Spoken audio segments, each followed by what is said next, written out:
Welcome to the Code of Entry podcast, where we cloud the issues with facts and help you upskill to stay on the digital edge. Here's your host, Greg, with the latest. Hey team, Greg here with your Code of Entry podcast. Good to see you again. So today I wanted to talk a little bit about upskilling, reskilling, continuous education, any way that you put it. And really I have a love for this because it's really where I am. How I got where I am today is through upskilling. So I brought my iPad out here so I could try to look through and skim through some stuff for you and give you some resources. But really, people aren't born knowing all of this stuff, right? We're in this technology world. A lot of stuff's changing. First, everybody got good with computers because computers were new. Great. Then it's the World Wide Web. And, we all learned about the internet. Maybe learn how to make some web pages, make some money online. Awesome. Then it was the cloud. VMs made it possible, so we started talking about cloud computing for everything. Okay, what's after the cloud? Well, right now it looks like it's generative AI, and still cloud computing, right? Probably starting to get down to hybrid approaches, what I personally term sky computing, but having this hybrid approach to where you have cloud resources talking to on-prem resources, everything in the middle that lets them talk and authenticate and all that kind of stuff. So how do you get into this? Well, let me take you back in time. So I come out of high school, not really challenged in high school. Sorry, I was one of those people. Then I go to West Point, not the same academic experience. Much harder, but also I didn't really care about academics. I went to West Point, so I was worried about learning how to lead people. And then I was doing martial arts, so my club. I was worried about those two things more than the academics. I was going to graduate and lead soldiers. My grades didn't matter. Yeah, looking back on it, I could have taken better advantage of that opportunity. But it is what it is. So I go through, do some things in the Army, and then I get selected to go teach at West Point in my master's program. And I'll tell people, I think that's where I learned to learn. And I'm not one of those folks that thinks that you have to have a degree for everything. I think you can go online, be mentored by someone, and learn how to do a lot.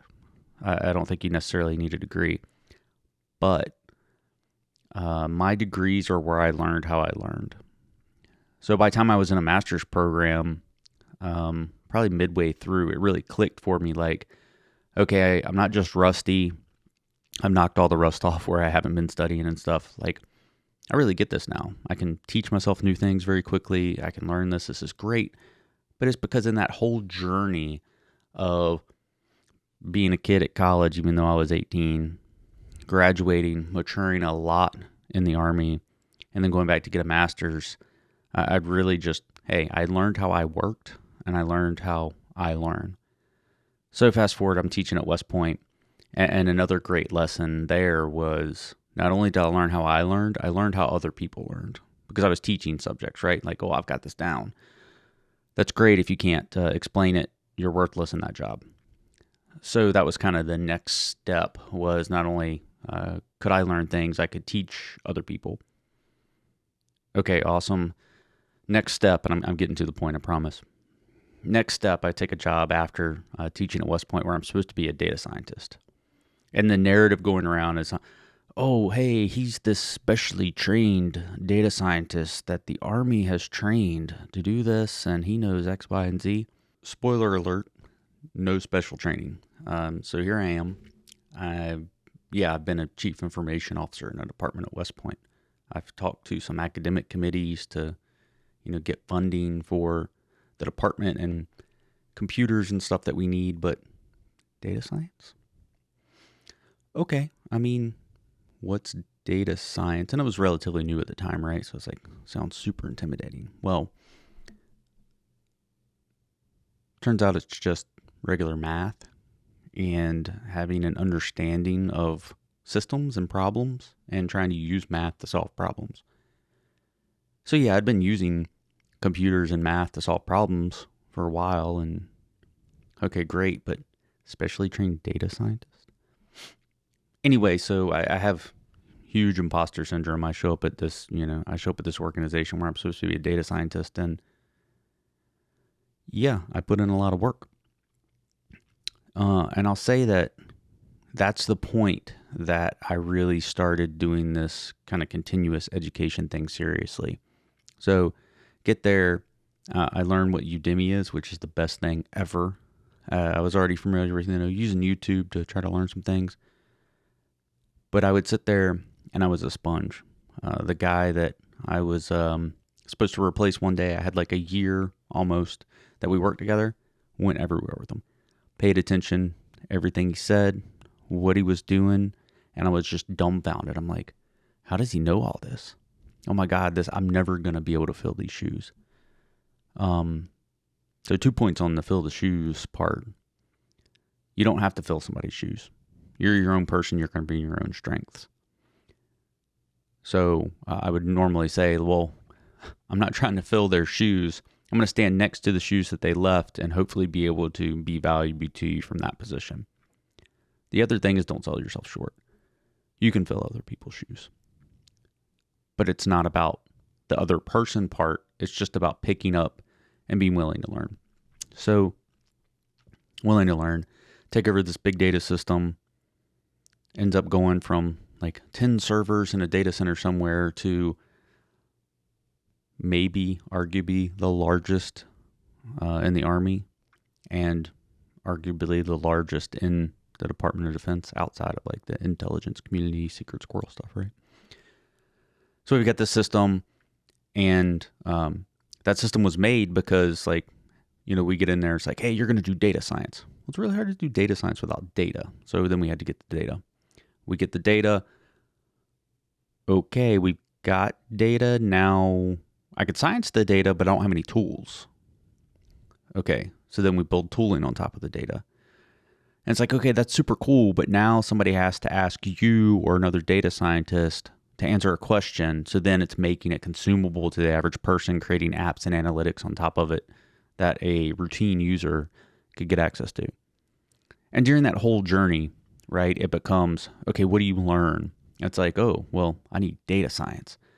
Okay, had to figure out that was math using computers, and wasn't always big data for data science, even though I tended towards big data because of my job. So it's like, okay, that started with, I already know how to use R. A lot of folks don't know how to. It's kind of a niche statistical computer program. Then it was like, hey, it was a fight between R and Python. And it's like, oh, well, yeah, R is going to win. I just say that because I don't know anything about Python. Oh my God. So then I learned Python. And then looking today at R and Python, I would probably argue R has been dominated as an alternative by Python. There might be a couple of niche things that it's good for. Certainly use it as a math student. But for data science, Python might be the route to go. So that's, a learning objective. Hey, I need to know about R and Python. Well, then the next thing is I need to know about the packages that you can use in both. What do the packages do? How do I get access to the math? How do I host those? So you're starting with programming languages, packages for programming languages. You're talking about data engineering. You're talking about a whole bunch of things that end up getting covered in like data governance, because you're going to make a change. That change could affect someone else who has the authority to do X, Y, or Z. Well, at first I got to hand wave a lot of that stuff because I was coming from the position of being the only person. And then the team became like two or three people. And anyone else just listened to us. Okay, that's cool. But then as things scale, that is not scalable. People don't scale, systems scale. So I wanted to go through, as I was learning these things, right? Udemy was where I went. I'd had some side interest in doing web development and stuff. I'd made some apps before. So I ended up finding myself on Udemy like every weekend. And I just wanted to kind of go through what my Udemy sounded like from that journey that I went through, where I was perceived an expert, had imposter syndrome, and the way that I dealt with that was learning, right? I'm going to have that job regardless if I know what I'm talking about or not. So I want to be part of the solution and actually know what I'm talking about, which honestly will get you ahead of most people in conversations. To where now I get these comments, oh, you're so smart, you're so technical, you've been doing this forever, oh, you went to school for that. Like, okay, well, I'm not that smart. I try hard. I'm not that technical. Maybe I am. I joke, there's a saying about being an inch deep and a mile wide. It's like, okay, I'm a mile wide and maybe 6 inches deep. So you can get deeper than me on topics pretty quickly. But what I've tried to do in my upskilling and my continuous education is continue to get deep on things that matter and lean forward and try to figure out what's next and get deep enough on those that I can manage those teams, that I can make decisions that are informed. I don't need to be the one on the keyboard all the time. And you might be the person that's on the keyboard, and that's great. But I would challenge you that it's still worthwhile to look at, okay, what's next? What's coming up?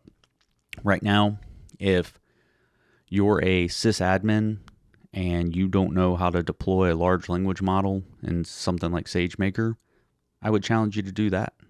That would be a good step. That would be good future proofing, because we're going to have a lot of routine tasks reallocated to large language models and generative AI in the near future.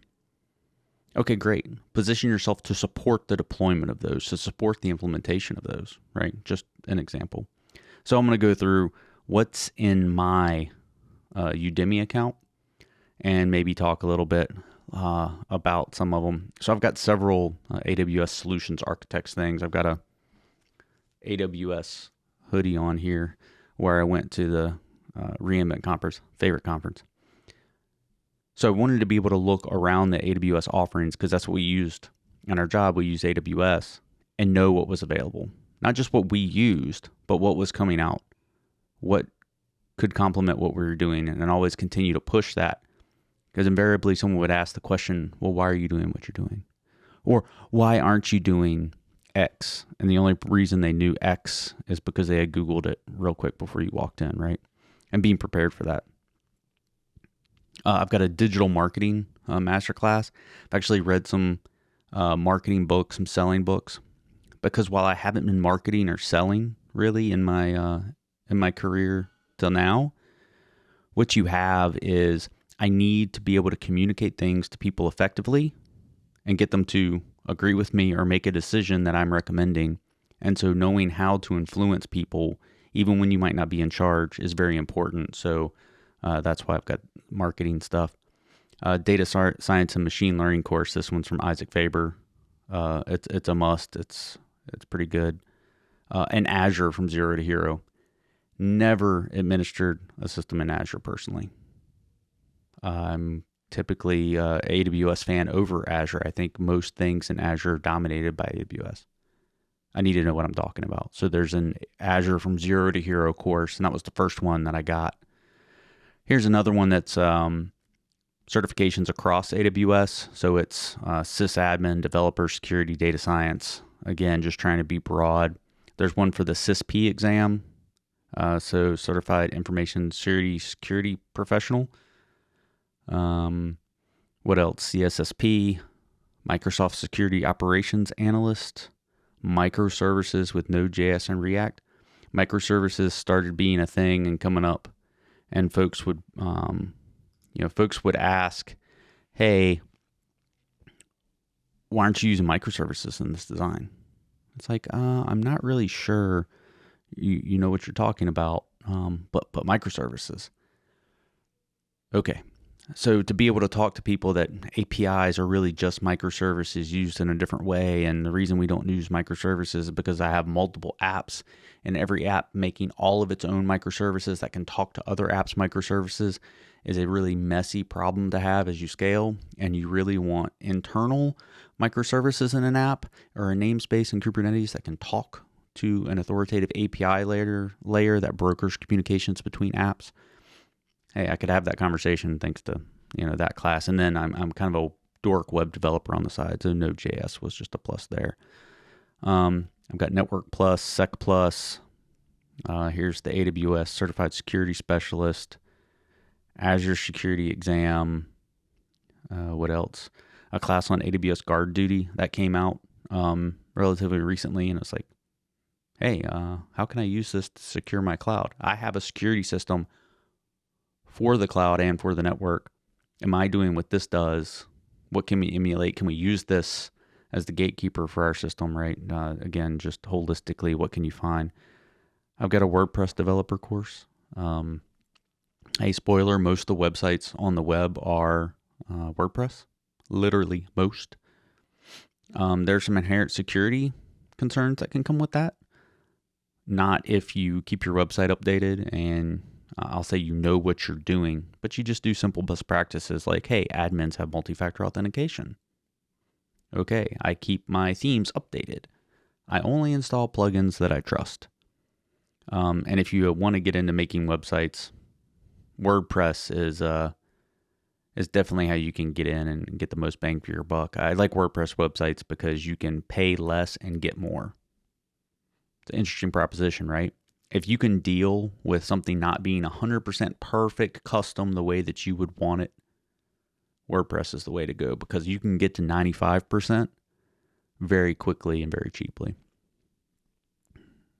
All right, I've got a web developer bootcamp.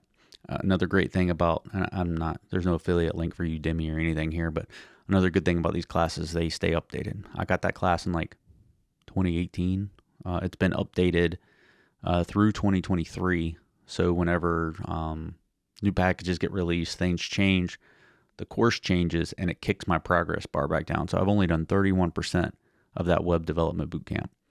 And it's taught by a person, Dr. Angela Yu, who's my favorite teacher on Udemy. And her content's really good. So when it gets kicked back, I want to catch up. I've got a CI/CD DevOps project using Git, Jenkins, Ansible, and Kubernetes. Again, leading developers, knowing how CI/CD processes and pipelines work and some of the components is important. Here's the complete Kubernetes course, because Kubernetes has been relatively new as we shifted from bare metal to virtual machines in cloud, and then to containers, and then Kubernetes. I'll say, and then it's really complementary, but Docker and Kubernetes, I had to learn what was going on, and that really drove the direction of my development thoughts now, using Kubernetes and containers. See, I've got a certified data analytics specialty, data engineering, machine learning specialty, data lakes in AWS, 100 days of code, Python bootcamp, Elastic 8. Now, Elasticsearch is interesting because we used to use that in my system, and then we ended up going towards the AWS branch of Elasticsearch when they changed their licensing terms. I would say that Elasticsearch is a technology that is not understood by most people, most technologists, and is underutilized. Whether it's the quote-unquote name brand or something else, if you don't know what Elasticsearch is, I would look into it, because the Elk stack, Elasticsearch, Logstash, Kibana, and they've added a Beats to that. You can get information, move information, display information, save information, search information so easily. And when you go to like a big cybersecurity conference, I said that I really like AWS reInvent. Well, it's because you can learn, and there's a bunch of new things every year. The shift in the industry this year towards large language models on the fly, all of a sudden, the change that you saw in 1 year was mind-blowing and very impressive. Cybersecurity conferences, you're seeing people that build things on top of the Elk stack. You have 1,000 vendors selling you the same thing with a different color scheme on it. And then they're also be like, oh, we use AI. Well, until this last year with generative AI becoming so big and accessible, no, they weren't. But in any case, sorry. I've got APIs in PHP. PHP is the language that I've used the most over time. I've heard for years and years, yeah, PHP is going to die. There's going to be this. There's going to be that. There's this new language. PHP's here and still kicking. So going back to that WordPress thing, WordPress uses a lot of PHP. PHP, hey, you can get away with HTML, CSS, JavaScript on the client side, but on the server side, you need something. PHP's been working reliably for years. I've got a Flutter and Dart bootcamp. I'm really interested in Flutter and Dart. I don't think they have emerged as much as I thought they would yet. So I'm probably a D at those, but I have the course in the boot camp. I had a soldier that really liked it, talked about we should be using more of this. I wanted to get educated, so there you go. I've got an Ansible course for beginners, an advanced Ansible course, a blockchain and how to make your own EFTs and cryptocurrency course, because hey, everybody knows about cryptocurrency right now, right? Most people would kind of block that as blockchain. Oh yeah, that's that crypto stuff. Okay, it's not, but it's similar. They're related, so that's great. But the blockchain is that immutable ledger idea, right? And it's very powerful. And as a guy doing data science, working in a data system where you want to have provenance, you want to have security, you don't want things to be able to be manipulated and changed, blockchain is very attractive. So hey, I had to get smart on it, right? And then I've got a ethical hacking course, and I have a couple hacking courses on here. And because mostly as a defense guy, well, you have to know what the offense is doing, right? Defense in a vacuum is not going to get you anywhere. So, that's kind of the breadth that you see in my Udemy by itself. Okay, I've done a data science certificate program from MIT. That's separate from this, not for the credential, but for the class. The class was actually really good and practical. I think I've done a Cloud Plus boot camp. I've done a PMP. So there's a bunch of stuff, right? But it ends up being, how can I make myself better? Because you don't know what's next. So I sit here in this chair thinking about, okay, what am I working on right now? How do I make things better? How do I advance technology? I do not have any specific revolutionary ideas. However, I do have ideas for how you can bring components together and use them to their maximum potential to solve a problem. Because I don't think, I have this opinion that wicked problems aren't a thing. If you have a wicked problem, you're not looking at it correctly. I think that if you frame the problem and you do some problem definition, you can come up with a solution. You can at least get to better, right? Don't let better be the enemy of perfect. It's like, oh yeah, we could do this project, but we'll need $70 million in 4 years. So when we can get $70 million, we'll start. Okay. Well, if I can get $5 and plug this hole, can we do that? No, we have to wait till we get 70 million. No, right? Let better be better. Continue to get better, continue to strive. A few ideas sitting here. If you're not using ChatGPT in your business, you need to get an account. The free account's fine. Get an account and go. If you're coding and you're not using Copilot or Code Whisperer, you got to change that. If you're coding and you're still using Atom, you need to upgrade that, right? Upskill yourself, because Google dumped Atom, which was my favorite text editor, and go to VS Code. Or if you're a open source person that doesn't like that VS Code is closed, use VS Codium. All you have to do to know about that stuff is Google it and start looking. Hey, I want to use the terminal. Hey, get a class on how to use the terminal. If I go back, that's one thing that I learned across these classes that I think I undervalued before I knew what I was doing. And that's, the terminal window is not scary. If I have to create a file on my computer now, I right click on the folder location and I go and I say open command line in this location. And then I type touch space and I put in the file that I want to create, enter, or make a dir or make a directory. And I'll sit there, and if I'm going to make text files, outlines, a new program, whatever, I'll make all the files right there, and then I'll drag the folder into my VS Code, and I've got everything pre-configured and set up. It's just the way that I like to do it. And I never could have done that because I opened that, that black screen and get super intimidated. Hey, I downloaded iTerm 2. I took all these classes, and a lot of them shared that you had to use the command line for stuff. And once you get past the first hurdle and you can start installing stuff to your computer using Homebrew, you're starting to get dangerous. Because then instead of going around the internet, finding the right file, downloading it, installing it, you can type a quick command, hit enter, something installs, all its dependencies installed, it gets set up, you can update it in one place. Awesome. Then you can start navigating around directories, and whenever you need to do troubleshooting, you've got it. Or when you start taking these classes and you get to that next level of upskilling, and if you're a sysadmin out there, sorry, I'm probably boring you to tears because you're in the command line all the time.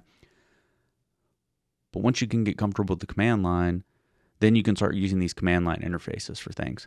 If you've ever been in the AWS console, there's 9,000 different buttons you can click. The AWS CLI can be a lifesaver. So I'll get off that soapbox. So the point here was, regardless of who you are, what your background is, continuing education is something that we have to do. Continue to upskill. You're going to find yourself in a position where you have imposter syndrome and you want to get better. Okay, happens to everybody. And I would argue that if you don't have imposter syndrome, you might need to take a look at yourself. Because if you're not uncomfortable, you're probably not growing. But also, as large language models and generative AI continue to progress, yeah, there are going to be jobs at risk and stuff. And if you don't have imposter syndrome and you're not pushing yourself, hey, there's risk there. Now, if you're listening and you have a more manual job or something, okay, great, good for you. Everybody strives to do different things.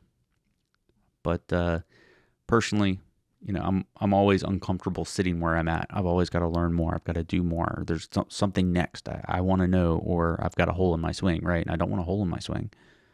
So, just my thoughts on continuing. So, for all those out there with imposter syndrome, keep hustling. You're doing the right thing. If you don't have imposter syndrome and you're in a technical job, you're at risk, or you might be a danger to whoever you're advising because you can't know everything. Yeah, so there's maybe my unpopular take for the thing. Get some imposter syndrome. Go find resources, whether you're going to a university, you're going to YouTube, you're going to Udemy, whatever it is, and keep on hustling. Thanks for listening. Find us on social media at Code of Entry and online at codeofentry.com. Check back for new episodes or join the team by signing up for notifications. Until next time, keep hustling.